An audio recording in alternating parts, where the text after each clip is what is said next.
Episode 77.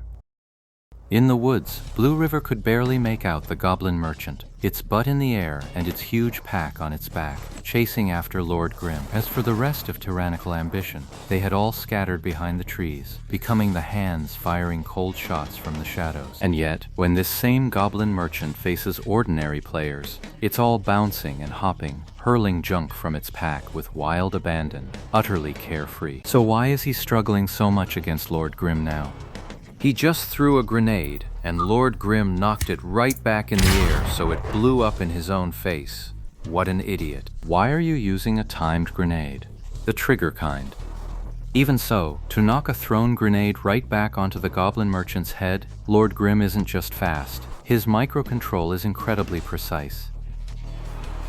Blue River gave chase, marveling at the display even as he ran. Lord Grim was fighting a running battle with the goblin merchant in tow, so he couldn't move at full speed. Blue River and his crew were closing in fast. A whole crowd of other players from various guilds were also keeping pace behind Bluebrook Guild, just waiting to play the Oriole. Did Blue River not know exactly what kind of scum was following on his heels? But the lesson from Bloodgunner was a bloody one. If they didn't step up now, Tyrannical Ambition would slip right through the gap. Thousand City, circle around and cut him off. Huh? Why me? You're the battle mage. Who else is going to go? A battle mage with chaser buffs active has a distinct speed advantage. What about Xiao Hai? The Xiao Hai that Chen Chung mentioned was the other battle mage on the field at that moment. You're the better player. Blue River wasn't worried about hurting Xiao Hai's feelings. Thousand City's skill level was universally acknowledged. In that guy's eyes, my skills are nothing. How many times have you even fought him? Come on. I don't believe you can't see how terrifying his skills are. Come on, what's the point of blocking now? We've already caught up. While those two were busy arguing, the goblin merchant had already wandered into my firing range. Thunderbolt stepped forward and cast Blazing Impact. For a mage, hitting a moving target is no easy feat.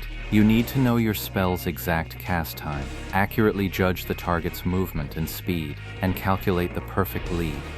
Thunderbolt Lightning was a skilled player, so he had no trouble with any of that. The area of effect for Flame Impact was large, giving him a bit more room for error. He placed the spell 3 body lengths in front of the goblin merchant and began the casting process. Ammo. Yishu sent a message in the team channel. The channel remained silent, everyone careful not to disturb his command. The Spitfire saw it, and without a word, chambered a light attribute bullet and fired.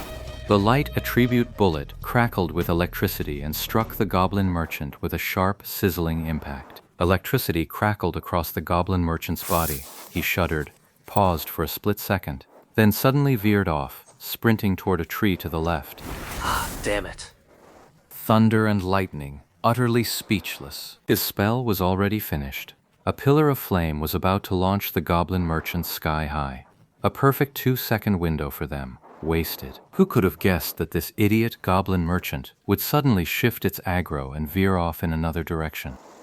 The blast of heat from the Flame Shock spell, however, hit nothing but air. What kind of skill is that? Do you even know how to play OT at a critical moment? Are you a total noob? Lei Ming Dianguang was hopping mad, yelling and cursing in the direction of the tree. Shut up!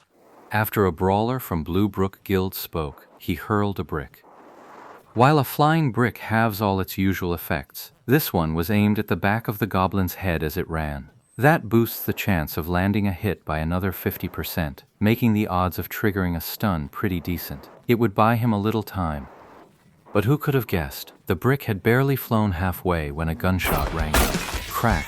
It was blasted into 1,000 pieces, a cloud of dust and fragments raining down. The brawler player was also left speechless. Astonished. What the hell? Is this for real? Was that just a lucky guess? Disdainful, tyrannical ambition has someone that's skilled? No one answered. Those with sharp eyes could already see that the strange object in Lord Grim's hand, standing directly ahead of them, was still trailing wisps of smoke from its muzzle. Pay attention to Lord Grim's weapon. There's something strange about it. The shape of it? No. Blue River was at a loss for words. Hey, let's just catch the goblin merchant first. Another player commented from the side. Both attempts to slow the goblin merchant's advance had failed, but the Blue Brook Guild players were still closing in on it. But then, just as the goblin merchant reached the tree, the one who emerged wasn't a Spitfire, but a grappler, who grabbed the merchant and hurled it straight toward Lord Grim. The grappler was a specialist in grabs, with bonuses to all related effects. This throw was both faster and farther than Lord Grim's usual tosses, forcing the Blue Brook Guild players to run a good deal more than they'd bargained for. They were absolutely livid, but Lord Grim had already rushed forward to meet it, and with just a couple of attacks, he'd pulled the goblin merchant's aggro right back. Another circle swing, another throw, and in the blink of an eye, the distance between the goblin merchant and the Blue Brook Guild players widened once more. At this moment, Shijo began to see the pattern.